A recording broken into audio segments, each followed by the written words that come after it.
السلام علیکم ورحمۃ اللہ وبرکاتہ۔ ویورز، آپ کو آپ کے اپنے چینل عظمت وظیفہ میں خوش آمدید کہتے ہیں۔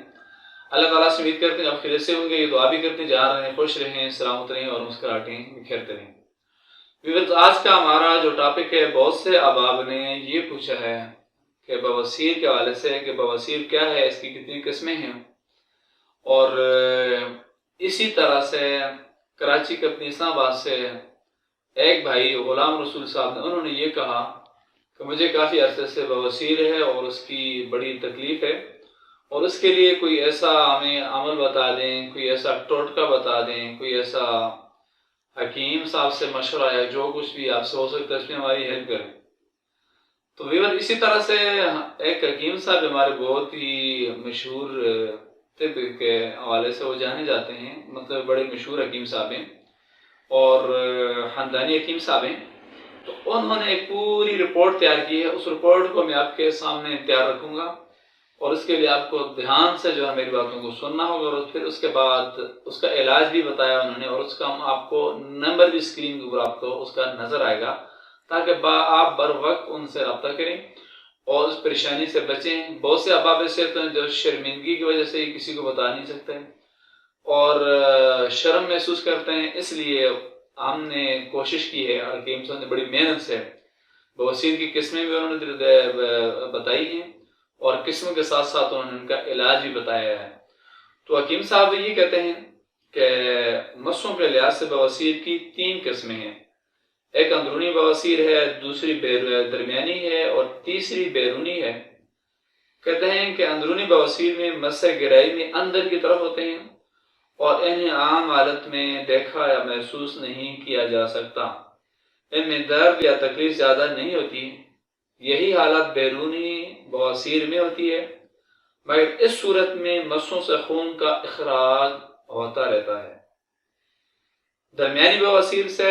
درد، سوزش، خون کا اخراج، تینوں چیزیں زیادہ ہوتی ہیں۔ یہ درمیانی بواسیر کی بات بتائی ہے۔ اور اسی طرح کہتے ہیں کہ جو بیرونی بواسیر ہے اس میں بیٹھنے سے، سواری پر چڑھنے سے یا فضلے کی رگڑ کی وجہ سے تعدیہ انفیکشن ہو جانے کا خطرہ ہوتا ہے۔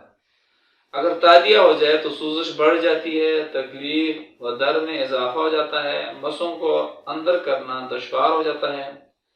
ایسے مسے جن سے خون کا اخراج ہوتا ہے خونی بواسیر پیدا کرتے ہیں، اور وہ مسے جن سے خون کا اخراج نہیں ہوتا بادی بواسیر پیدا کرتے ہیں۔ اور یہ مرض عام طور پر ان لوگوں کو لاحق ہوتا ہے جو بہت زیادہ مرچ مثالوں والی غذائیں کھاتے ہیں، روغنی و نشاستے والی خصوصاً میدے سے بنی ہوئی غذاؤں کے عادی ہوتے ہیں۔ یہ لوگ گوشت زیادہ کھاتے ہیں، سبزیاں ان کی غذا میں شامل نہیں ہوتی، اور اگر ہوتی ہیں تو بہت کم مقدار میں اپنی غذاؤں میں وہ سبزی کو شامل کرتے ہیں، اس لیے پھر ان کو یہ مصیبت کا سامنا کرنا پڑتا ہے۔ اور کہتے ہیں کہ بواسیر ہونے کا ایک اہم سبب قبض بھی ہے، چونکہ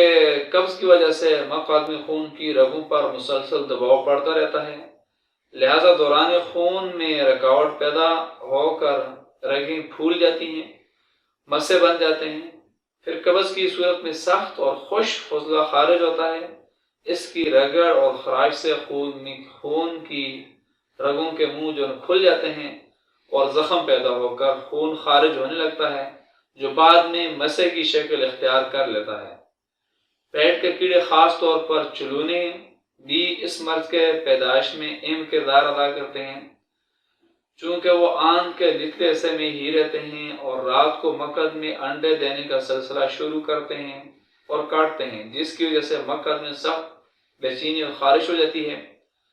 ان کے کاٹنے اور مریض کے کھجانے سے مقعد میں زخم ہو جاتے ہیں، اور مستقل خراش رہنے سے بواسیر کا خدشہ رہتا ہے۔ بعض اوقات چوٹ لگنے سے، زخم ہو جانے سے یا ناسور بن جانے سے بھی بواسیر ہو جاتی ہے۔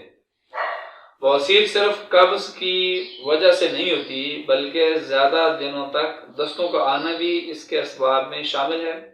خاص طور پر جب تیز اثرات والی ادویہ زیادہ عرصے تک کھائی جائیں یا دستوں میں ایسے تیز مادے خارج ہوں جو جلن خراش پیدا کرتے ہیں، جن کے امراض کے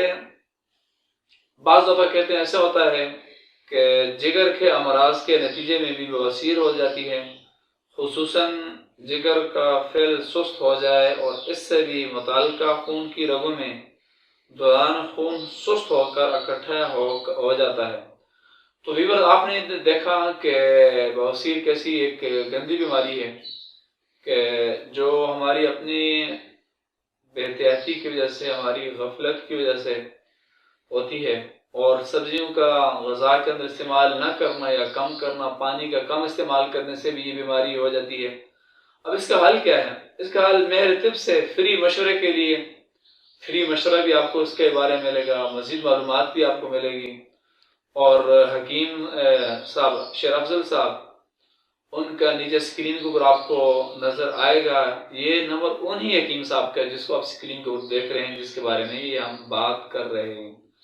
اگر ہمارے ساتھ بات کرنی ہے تو پھر ہم نے آپ کو ہمارے اسکرین میں اوپر جانا پڑے گا، چینل کی بیک سائڈ پہ جو ہے نا، اس کا مطلب چینل کی جہاں سٹارٹ ہوتا ہے وہاں پر آپ کو ہمارا نمبر مل جائے گا، لیکن یہ نمبر جو آپ کو ملے گا یہ حکیم صاحب کا نمبر ہوگا۔ تو پلیز ویور، آپ اگر پہلی دفعہ اس ویڈیو کو دیکھ رہے ہیں تو اس چینل کو آپ سبسکرائب کر دیں، اور صدقہ جاریہ سمجھ کر آپ شیئر بھی کر دیں دوستوں کے ساتھ، شاید کہ کسی کا بھلا ہو، کیونکہ دوسروں کی ہمدردی کرنے سے انسان کو اللہ تعالیٰ وہ مقام و مرتبہ عطا فرماتا ہے کہ جس کا وہ سوچ بھی نہیں سکتا، یعنی دوسروں کے کام آنا، دوسروں کی ہیلپ کرنا، ان سے تعاون کرنا اور فری مشورے دینا، جہاں تک ہو سکے ان کی مدد کرنا، یہ اللہ تعالیٰ کے جو خاص بندے ان کا کام ہوتا ہے۔ اللہ تعالیٰ کی بارگاہ میں دعا ہے اللہ تعالیٰ ہمیں اس نے عمل کی توفیق عطا فرمائے، اور جو بیمار ہیں اللہ تعالیٰ سب بیماروں کو صحت کاملہ، صحت نافع، صحت مستمر عطا فرمائے، آمین ثم آمین۔